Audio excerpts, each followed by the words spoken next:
Et salut à tous, on se retrouve aujourd'hui pour une TF sur un Mystery. Donc tu arrives en TF du Mystery KO20, je suis en dernier en jeton, et il y a 1400 € à la gagne, plus de 1400 € à la gagne. Et encore, qu'est-ce qu'il faut savoir? Est-ce que je peux encore gagner ici? Est-ce qu'il y a encore des choses à faire? Et faut pas faire n'importe quoi parce qu'on a toujours des jetons donc on a encore une chance d'aller le plus loin possible. Et je vais te montrer qu'est-ce que j'ai mis en place pour aller le plus loin possible et qu'est-ce que tu peux mettre aussi en place en termes de stratégie. Ok, c'est parti. Du coup, on se retrouve sur la TF. Donc là, c'est la première main de la TF. Donc là, avant, on était en demi. Et donc là, c'est la première main de la TF. Qu'est-ce qu'on peut dire? Du coup, j'arrive ex aequo dernier avec Liano ici. Et ensuite, il y a des joueurs qui sont un peu proches, donc Ouragan qui est assez proche, et des gros stacks 20-24 blindes et plus. Donc on va dire qu'il y a à peu près trois types de stacks ici. Donc c'est très important de regarder la physionomie de la table déjà quand on commence.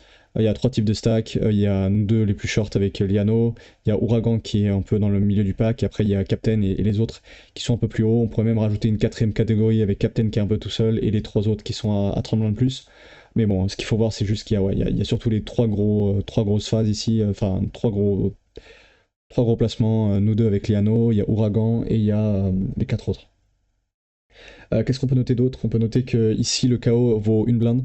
Je me souviens ici, le KO vaut une blinde, le Mystery KO. Donc si on élimine n'importe qui, on gagne une blinde. Ça vaut une BB, pardon. Le KO vaut une BB par rapport au moment du tournoi.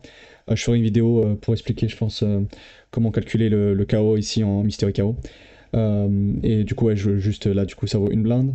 Ce qu'il faut noter aussi, c'est que bah, je suis ex aequo et je dois jouer juste ma survie. On va devoir prendre des risques parce qu'on est dernier et on est dernier assez loin, mais on va pas non plus faire des erreurs, des punts.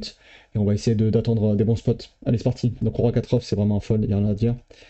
Et là, all-in de Liano, pre-jam de Nya Baf. Et là, on monte quoi? On montre As-3 off. Qu'est-ce qu'on peut dire ici? Je pense que c'est une grosse erreur ici de jam avec As-3 off. J'avais regardé un peu comment ça se passait ici normalement en théorie. Et en fait, ce qu'il faut faire, c'est qu'il faut pas faire all-in plus que la théorie. Et il faut faire all-in avec que des mains qui ont du sens. Ici, on subit quand même beaucoup de pression parce qu'il n'y a pas beaucoup de. Ça va nous colle plus loose, mais ça va pas forcément nous colle facilement plus loose. Qu'est-ce qu'on peut dire d'autre? Euh, Ouais, ici, je pense que le bottom à sa place, c'est à 5 off. À 5 off, on a vraiment pas envie de prendre des mains plus basses que à 5 off. Et à 3 off, je pense que c'est un léger punt, c'est une légère erreur de sa part. Et le rejam avec 5-5, je pense que c'est aussi une erreur. C'est beaucoup trop bourrin à mon goût. Alors oui, ils peuvent pas call avec grand chose derrière, mais bon, je pense que c'est vraiment trop bourrin.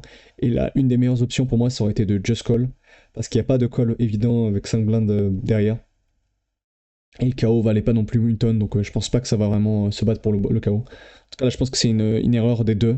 Le jam avec 5-5 qui est trop présomptueux, et le jam avec Astrov qui est trop loose. Donc, ouais, bon, bah, il a gagné avec 5-5, GG à lui. Mais je pense qu'il a pas bien joué, en tout cas, il a joué beaucoup trop loose. Là, il me met à tapis en BVB, je pense que ici ma main n'est pas assez forte. Peut-être que si j'avais eu 3 blindes, quelque chose comme ça, je sais qu'on colle assez loose. En tout cas, on colle un peu plus bas. Ici, je pense que c'est juste pas assez fort, donc on va fold. Ok. Et ici, je suis en BVB, je suis dernier en jeton, je suis contre l'avant-dernier. Donc contre l'avant-dernier, je pense qu'on a vraiment envie de jouer, parce que c'est notre concurrent direct, et ça veut dire que si on fait tapis, on gagne un coup contre lui, nous-mêmes, donc c'est lui qui devient le plus short, et nous, on devient l'avant-dernier. Donc c'est vraiment très intéressant en général de jouer contre nos adversaires directs, qui sont les gens les plus proches de nous en stack. Et ici, en étant dernier, le mec le plus proche de moi, c'est l'avant-dernier.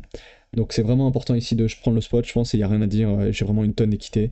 Alors oui, on aurait préféré une main avec un bloqueur, parce que j'ai quasiment 0 FE, j'ai 0 FE, en fait il va coller avec quasi toute sa range. Mais je pense qu'il y a quand même rien à dire sur mon all-in. Et ici j'ai juste une main trop forte pour faire all-in à ce moment-là du tournoi, et vu ma profondeur. Donc là j'ai fait all-in, il me colle, et malheureusement ça passe pas.